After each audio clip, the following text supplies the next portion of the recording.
తిరిగి BCN news కి స్వాగతం.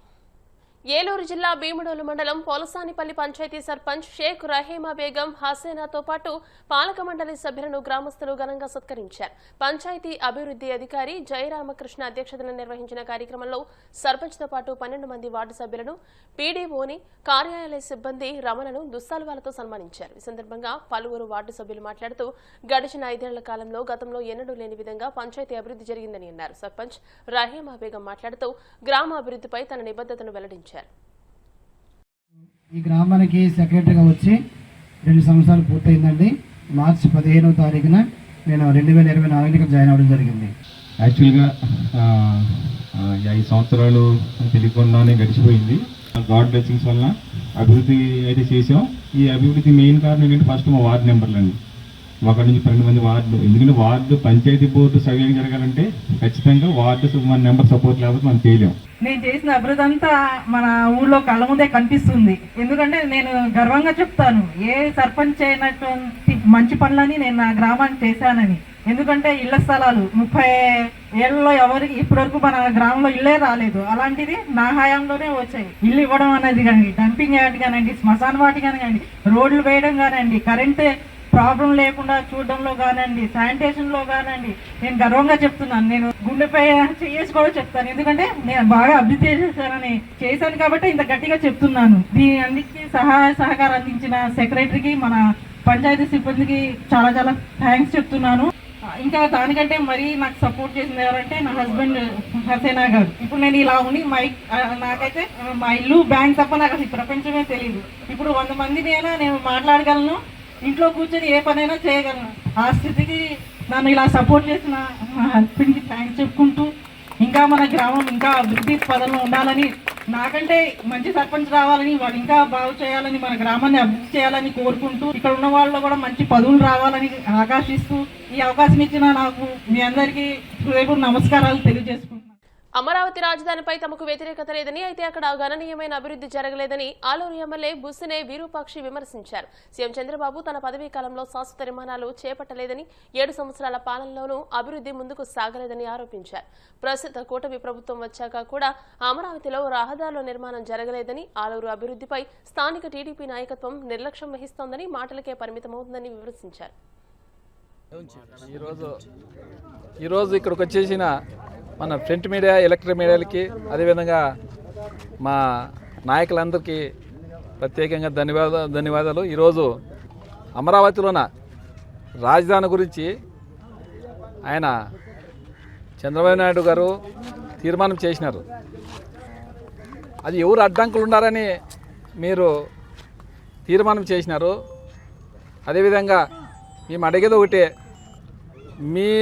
నేను కానీ ఒకసారి మీకు బస్సు పెడతాను, మన ఎలక్ట్రిక్ మీడియా, మన ప్రింట్ మీడియాకి. మీరు చూస్తారు అక్కడ వీళ్ళు చెప్పేది ఒకటి, ఆడ జరుగుతుండేది అసలు శూన్యం.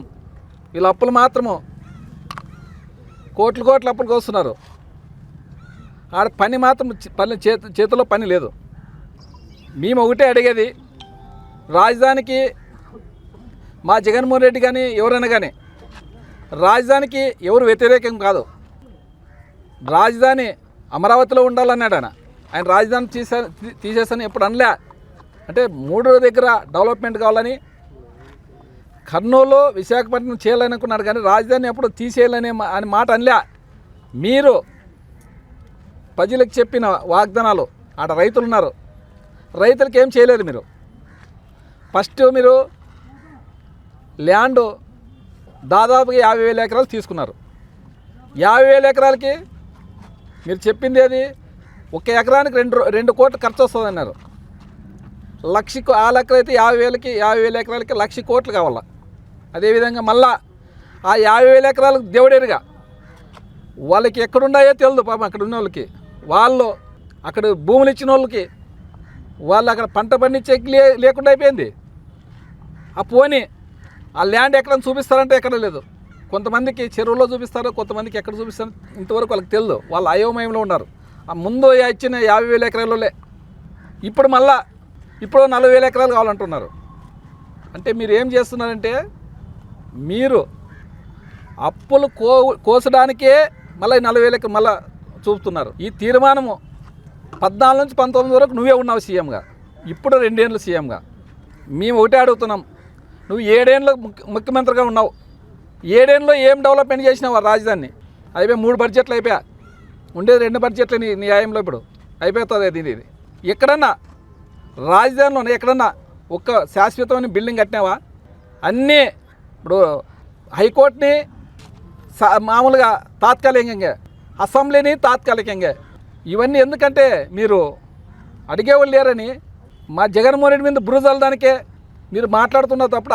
అసెంబ్లీలో తీర్మానం చేసుకోను దాన్ని నువ్వు ఎక్కడ పోయినా జగన్మోహన్ రెడ్డి తిట్టేకి మాత్రమే మీరు మీ నాయకులు. ఆయన మాట్లాడతాడు అచ్చెన్నాయుడు గారు అసెంబ్లీలోన ఏమన్నా అది ఏదో నోరాని ఇది ఏమది కాల్చి చంపేస్తారంట ఆయనక. అంటే నీ మంత్రి పదవి కోసం తీసేస్తారేమో నీకు డౌట్ వచ్చిందేమో, అందుకోసము అంటే జగన్మోహన్ రెడ్డి తిడితే అట్లే పెడతారనే విధంగా అంత అసభ్యంగా మాట్లాడతారు మీరు అధికారంలో ఉండేది మీరు. మిమ్మల్ని అడ్డుకునే వాళ్ళు ఎవడు చెప్పు? ఎవడన్నా అడ్డుకుంటారా? ప్రజల సొమ్ము దాచుకుంటున్నారు మీరు. 1000 కోట్లు వారమానము 3000 కోట్లు 4000 కోట్లు అప్పులు కోస్తున్నారు తప్ప దాదాపుగా 3,50,000 కోట్లేమో అప్పు పోసినారు మీరు 2 సంవత్సరాల్లోనే. దాన్ని మీరు కప్పిపుచ్చుకునేదానికి ఇప్పుడు జగన్మోహన్ రెడ్డి మీద అభండాలు వేస్తూ మీరు జగన్మోహన్ రెడ్డి ఎక్కడ పోయినా తిడుతూ మీరు ఏదో ఇప్పుడు నిన్న కానీ ఏదో విలేకరులు ఏదో ప్రెస్ మీట్ ఏదో వచ్చినారు వాళ్ళ దాంట్లో కానీ నువ్వు ఏదైనా ఉంటే వాళ్ళ ప్రెస్ వాళ్ళకి ఏదన్నా న్యాయం ఏం చేస్తామని చెప్పాలి. కానీ నువ్వు ఆడగానే జగన్మోహన్ రెడ్డినా? విశాఖ నగరంలోని పెదవాల్తేరులో వేంచేసి ఉన్న 14 గ్రామాల ఇలవేల్పు శ్రీ కరకచెట్టు పోలమాంబ జాతర మహోత్సవం కన్నుల పండుగగా జరిగింది. ప్రతి ఏటా పండుగ జరుపుకునే సమయంలో అమ్మవారి గోపురంపైకి జీడిపళ్లు విసురుతారు. గోపురంలో నుండి లోపలికి పళ్లు వెళ్తే తమ కోరిన కోరికలు తీరుతాయని భక్తుల నమ్మకం. ప్రసిద్ధి చెందిన ఆలయం కావడంతో వైభవంగా జరుగుతున్న జాతర మహోత్సవానికి భారీగా భక్తులు తరలివచ్చి పూజలు చేస్తున్నారు.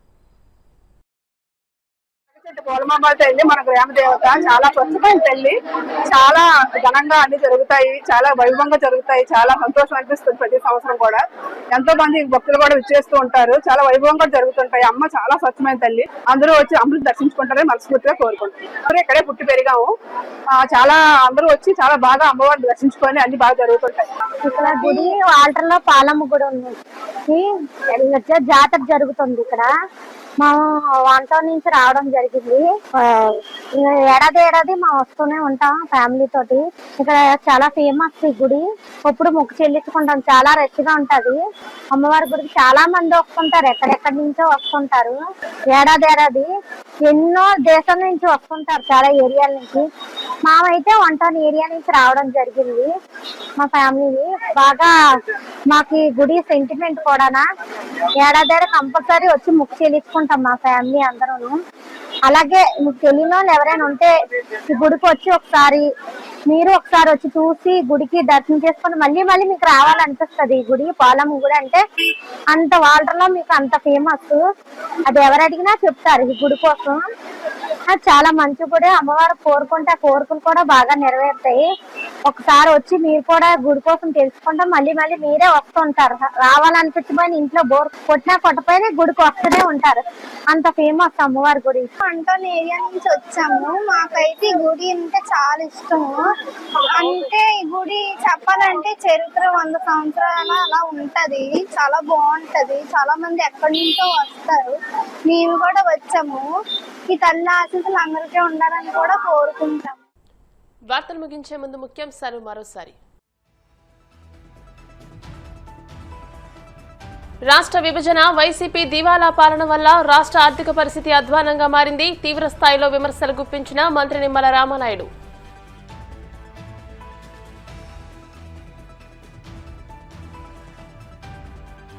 తాడేపల్లిలోని వైసీపీ కేంద్ర కార్యాలయంలో ఘనంగా మహావీర్ జయంతి కార్యక్రమం.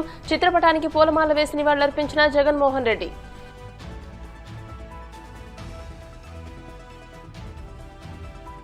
జగన్ ఎన్ని పొర్లు దండాలు పెట్టినా రాజధానిగా అమరావతిని ఆపడం ఆయన వల్ల కాదు. టీడీపీ పొలిట్ బ్యూరో సభ్యుడు వల్ల రామయ్య విమర్శలు.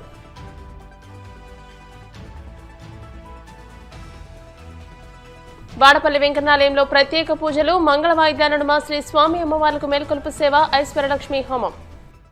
ఈ వార్తలు ఇంతటితో సమాప్తం. మరిన్ని వార్తల కోసం BCN digital YouTube channel, Facebook page ని ఫాలో అవ్వండి. అప్డేటెడ్ వార్తల కోసం ప్లీజ్ సబ్స్క్రైబ్.